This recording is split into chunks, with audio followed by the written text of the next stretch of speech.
Hello, everyone. Charles Watts here. Welcome to a Monday edition of Inside Arsenal. We're now in the second week of the international break. We are getting there, people. Not too long to go now before Arsenal return to action this weekend with that big game at Chelsea. As this week progresses, we'll start to look forward to that match a little bit more.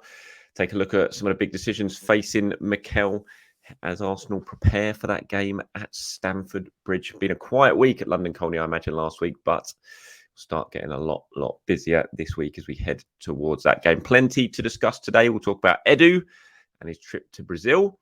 Some pictures doing around there. People getting very excited, tying it into potential transfers. So we'll look at that. We'll talk about yesterday's win for the women at the Emirates. What a fantastic late bit of drama that was for them as they beat Aston Villa. Got plenty of questions and comments from you guys as well, as always, and some international tidbits to discuss as well. So let's get started then, shall we? We'll start with Edu, who's been over in Brazil. And as is the way with football, and certainly the way with the internet, that has immediately led to lots of transfer speculation. Edu's over there on a big scouting mission to sign Andre ahead of Liverpool and all that sort of stuff. I'm sure you've probably seen it doing the rounds in the last day or so. Now, as you can see, it's not been a top secret mission for Edu to go over to Brazil by the pictures. If you're watching this on YouTube, very public pictures of this heading over to Fluminense. I think he's been to Palmeiras as well, maybe Corinthians, obviously his former club, where he's got very close ties. It is a big figure in Brazil. Was before he came to Arsenal, was a crucial member of the Brazilian national team setup as well. So this isn't a big top secret scouting mission.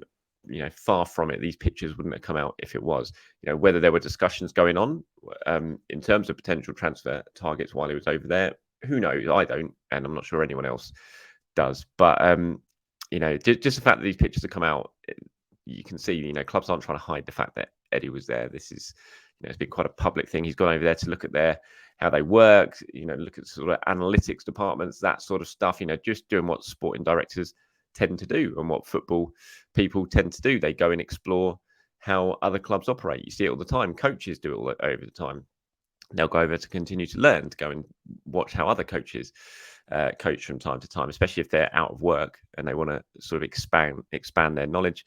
You see that happening all the time as well. So I wouldn't get overly excited. Now, there's been lots of links because of this trip with Arsenal and Andre, who you probably would have heard of in the last few months or so, because of Liverpool's interest in him. Midfielder, young, Fluminense. Liverpool were very interested in the summer. It didn't happen because Fluminense are in the Copa de Libertadores. They didn't want to sell at that time, but there seems to be it seems pretty apparent that they will potentially do business in January for him once their involvement in that competition is over. Now, reports are coming out of Brazil that Arsenal are now ready to rival Liverpool and potentially outbid Liverpool in a move to sign Andre, which would be interesting. He's 6, I believe. Look, I'm no expert in him by any means, but it looks like he's a potential deep lying midfielder. We look at where Arsenal might look to strengthen going forward in the next year or so, and that is potentially a position that they might have to do, depending on what happens with Jorginho, depends on what happens with Thomas Partey, with Mohamed Elneny. All players who are coming to the end of their contracts, who are aging, and Arsenal will need, although they have Declan Rice, of course, they are going to need to revamp in that area and bring in some younger talent. And Andre potentially fits that mould. I've never seen him play, so I have no idea if he's decent or not. But the fact that Liverpool are very interested in him and ready to part with a big bit of cash to try and get him to England suggests that he's clearly a very talented young player. So it wouldn't surprise me if Arsenal were in for him. I have no information on it myself, but just looking at that, and that is definitely an area. We've spoken about it before on this channel, haven't we? That is an area that Arsenal potentially going to have to really look at over the next couple of windows. So it remains to be seen, whether Edu's trip to Brazil was tied into any of that, whether there were any discussions taking place behind the scenes. Who knows? But I wouldn't get too carried away with it and seeing all the reports and get overly excited. I think we're just going to have to, wait and see what Arsenal do. We know Arsenal have got strong ties over in South America. They look at players over there. They signed Gabriel Martinelli, of course, very, very successfully. Signed Marquinhos, not quite so successfully, but we'll wait and see how his career progresses over the next couple of years or so. And it wouldn't surprise me at all if Arsenal really start to dip into this market a lot more because of the strong links they have over there, because of Eddie's relationship with certain clubs over there. So we'll wait and see what happens. But, I wouldn't be sitting here right now being majorly excited that Arsenal are definitely going to sign Andre, that they're going to pip Liverpool to his services. We'll just have to wait and see. But who doesn't like a good transfer story anyway? It certainly gets everyone a little bit excited, certainly during the international break as well, as there's not too much to talk about. Right, let's go on to the women then, shall we? What a day that was at the Emirates yesterday. Looked for so long like it was going to be another disappointing defeat for the ladies after losing to Liverpool on the opening weekend. And then, although they got the late equaliser against United, it felt like it was a game they should have got more from the way they played. And yesterday was looking like it was going to be very, very similar. Going behind that to Aston Villa to a corner, poor defending from the set piece. And for so long, it looked like that was it. They were going to suffer another defeat, another home defeat in front of more than 35,000 at the Emirates. But as is the way at the Emirates nowadays, never leave early. You can never say never until that full-time whistle goes. 2 goals in injury time for Arsenal. Turn the game in the head and give them and Jonas Eideveld a huge victory to really sort of hopefully, fingers crossed, get their season up and running. Got a question comment here from Yevon. Says, great game by the Arsenal women. Good to see Beth Mead back. Such an important player to the team. I hope that win and the way it happened can kickstart the ladies' season. It's been a bad start to the UCL and the WSL season. I hope we can now continue as we mean to go on. Yeah, hopefully that can be the sort of the thing that does kickstart the season. The way it happened, Beth Mead coming back for her first game after so long out, setting up the winner for Alicia Russo. 2 goals in injury time. Katie McCabe, brilliant equaliser down the left-hand side. And hopefully that can be the moment. Really big moment for Beth Mead as well. She said afterwards how emotional it made her feel. All the other players were commenting on, Alicia Russo said it sort of gave her chills, the reception that Beth Mead got. She's such an important player for Arsenal and for England, of course. But just to see her back playing and to contribute the way she did, came on with a couple of minutes to go, Arsenal 1-0 down. And within a few minutes, they've won the game 2-1 and she set up the winner. Dream return for Beth Mead, and fingers crossed that can be the moment that really kickstarts the women. So well done to them. Okay, as I reported yesterday, my understanding of Thomas Partey's early withdrawal from Ghana's game against Mexico at halftime was that it was a sort of predetermined thing, and it was that they were just trying to manage his minutes after being so long out with injury. And Chris Hughton has now confirmed that, speaking to the press following the game. He said Thomas was always going to play 45 minutes. He has been out injured for 3 to 4 weeks. He came back for Arsenal last midweek, was on the subs bench for one game and played 20 minutes the next game. So we knew he was only going to play 45 minutes. So panic over. No need to be concerned from, I wouldn't be surprised as well that it's very, very similar for Thomas Partey when they play it on Wednesday night in Nashville against the USA. I can't see Thomas Partey playing the full 90 minutes. I think it might well be another 45 minutes type thing for him, which is wise. It is sensible. These are friendlies. They're not qualifiers. And you just got to be very, very careful. We know that with Thomas Partey. It's still a long journey home for him. I spoke about that yesterday, Wednesday night in America, Arsenal playing on Saturday. I'd be surprised if Thomas Partey starts that game against Chelsea, but we shall wait and see. But certainly, Chris Hughton backing up, confirming what I was saying yesterday, that it was a predetermined thing and no need to panic when it comes to Thomas Partey. Disappointing night internationally for Martin Odegaard.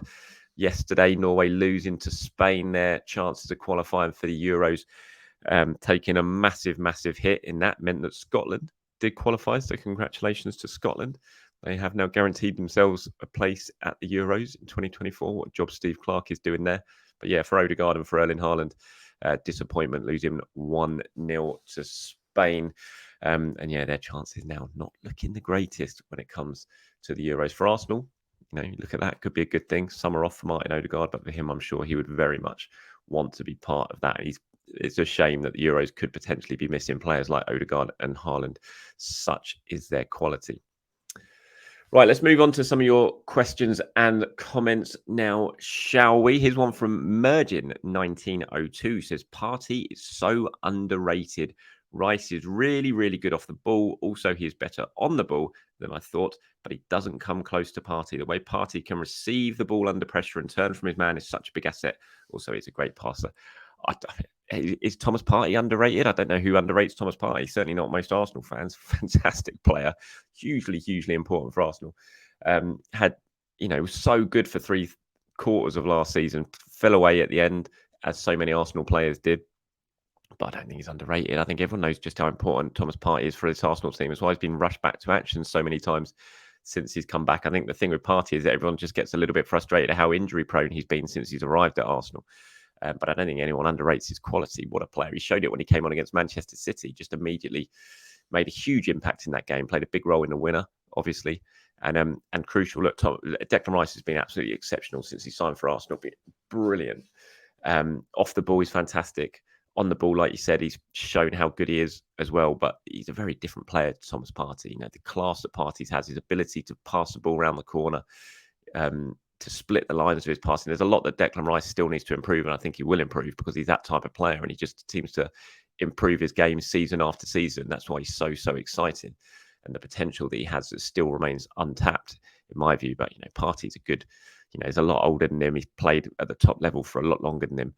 And there's huge amounts that Declan Rice can learn from Thomas Partey. And I can't wait to see the pair of them playing together in this Arsenal midfield as the season progresses. It's just, so much to like about that potential partnership going forward. So, yeah, I'm not sure he's underrated, Mergin. I think Arsenal fans certainly rate Thomas Partey. And, if he's underrated by people outside of the club, who cares? Arsenal are just very, very lucky to have him because he's a top quality player. And can't wait for him to be fully fit after this international break, fingers crossed, and can come back and make a huge impact on Arsenal going forward as we head towards Christmas. Here's one from Stephen. He says, I really think Patino should stay at Arsenal and sign a new deal. He will make it. I can see a pathway for him at Arsenal. Elneny and Jorginho's contracts are expiring soon. We need to sign a box-to-box midfielder. Then Partey replaces Jorginho. Patino will gradually integrate it into the first team. I also believe Partey's contract should be extended. He is vital and integral to this Arsenal team. Look, I'd be more than happy to see Thomas Partey's contract extended. As I was talking about yesterday, there's going to come a point where Arsenal are going to have to make a decision on Thomas Partey. And that point, I imagine, will be very, very soon. If a big comes in for this summer, it's probably something they will consider because of his age and his contract. But for me, sometimes you got to look at it and think, do you have to bring money in for certain players, or will it just be better to keep them around and for them just to play, a really important part as they get older? And Thomas Partey, for me, falls into that category. So important. So I wouldn't be against that by any means. But in terms of Patino, I would love for him to stay at Arsenal and sign a new contract. I don't think it's as simple as just saying that, though. I think, young players, they just want to play now. And when someone like Patino's had a taste of it, playing in the Championship, a full season last season, going to be a full season this season, providing he stays injury-free, to go back to Arsenal and just be a bit part player and wait for your chance, it's not ideal in terms of your development because you just want to play once you've had a taste for it, especially when you're going to have clubs banging on your door, which I'm sure Patino will, offering him, regular playing time with that. I don't think he replaces Jorginho, as you say there. I think Patino's best position is potentially a left 8 type one. And there is potentially a spot up for grabs at Arsenal in that. We know that because it's not like Kai Havertz has made it his own yet since he's come in for Arsenal. So potentially so, but we'll have to wait and see. Like I said yesterday, I think all options are available for Charlie. Arsenal will reassess it in the summer. They'll all sit down at the end of this season, see how he's got on with Swansea, look at what the future may hold, discuss all the possibilities, and then the decision will be made. But I don't think anyone's going to rush into anything, and I certainly don't think Patino and his people are going to rush into anything as well in terms of making a decision when it comes to signing a potential new contract. That'll be something for the end of the season. For now, everyone just wants Charlie to get his head down, settle at Swansea, play well at Swansea, and then decisions will be made at the end of the season. But yeah, I would love Patino to sign a new contract and stay at Arsenal. Who wouldn't? It's like you want those Hale players to progress and to make their way into the first team. Here's one from Vet Para, who says, hi, Charles. There have been 1 or 2 reports that Timber is making very good recovery from his ACL injury. Initial reports were that tear and not a rupture, as I understood. Have you heard anything reported on his recovery, potential return this season? Just with regards to Timber and the whole discussion around Arsenal's left 8, do you think we could see Timber at left back and Zinchenko at left centre mid when Timber comes back into things? In terms of the bottom one, look, I think he can play there. I've mentioned this before. He clearly can play there. Zinchenko. He does it very well for Ukraine, but we just haven't seen it at Arsenal, really, which suggests to me that it's not really something that Arteta is considering for whatever reason. I don't know why, but it is definitely an option. It should be an option, because Zinchenko is such a good player, but clearly, Mikel doesn't really see it happening that way. You never know. We haven't had time to see Zinchenko and Timber in the same team because of Timber's injury. So maybe that was something in Mikel's thinking. We just don't know that yet because he got injured so soon that it was impossible to tell. But I'm not sure. No, I still think Mikel clearly likes Zinchenko as the left back playing the inverted role and not that further forward left 8 role. So, but he can definitely play there. We know he can because we've seen him do it for internationally. In terms of Timber's injury, I just don't want to really get drawn into that because we're still so far off it. It's impossible to tell. You just don't know, especially with an ACL injury. Everything takes so long. Everything has to be so carefully managed. Talk of him potentially being back early and playing a part in this season, it's still so way off. And, even the medics wouldn't even be discussing that now. It's just a case of taking your time with him and making sure when he does come back, he is as strong as possible. There's no chance of, or as best chance as possible of, him not injuring himself again, which we've seen happen with cruciate ligament injuries before. So I just think any talk of a return date for Timber is just too far off, and it's just too much. There's too much hearsay in it. You don't want to put any pressure. Arsenal won't put any pressure. They'd never put a timescale on Timber's recovery because you don't want to put pressure on a player like that in terms of, oh, now he's behind schedule or he's ahead of schedule. It's just unfair on the player. It's unfair on the medical staff with these type of injuries. So, I haven't heard anything, and I wouldn't expect to hear anything as well. And I'll take anything you hear regards of early returns or any return dates for Timber with a pinch of salt because it's just too far off yet to have any sort of clear clue on when a player could be back or potentially could be back from an injury as serious like that. Everyone just needs to just let him recover. Don't talk about that sort of thing and just see how it goes. If he comes back early, plays a part in this season, then fantastic. If he doesn't, then it's of no fault of anyone's. And it's just make sure when he does come back, he come back as strong as possible. Because the last thing you would want to do for Arsenal or for Timber is for him to come back, not quite be ready, get injured again, and then suddenly you're looking at a massive, another long layoff because it does happen. We've seen it happen, and that is the last thing that anyone wants. So I think we've just got to, just kind of forget about him for now. Let him do his recovery, let him do his rehab, and he'll come back when he's ready to come back. So, thank you very much for getting in touch, Vet Para, as always. And that's about it from me, everyone. Thank you very much for watching or listening to today's episode. We are getting closer, of course, to the weekend. Again, if there's anyone over in Frankfurt watching this, any Arsenal fans in Frankfurt, I'm going to be there this weekend. I'm talking at the big World Book Fair. I'm talking about the book on stage, talking about England's chances at the Euros on stage as well. That is due to finish around sort of 5 o'clock on Saturday, just before Arsenal kickoff against Chelsea. I think it's 6 p.m. kickoff German time or 6:30 p.m. kickoff German time. Let me know where it's good to watch the game. I'm going to be right in the city centre around the train station, I think. So let me know where's good to watch the game. If you're going to be watching in a pub, let me know where you're watching and I might come and watch it with you and have a few beers. So please do let me know in the comments below if you are in Frankfurt and you have any suggestions about where I should be watching the game this weekend. Until then, everyone, have a great day. I'll be back tomorrow. Speak to you very, very soon.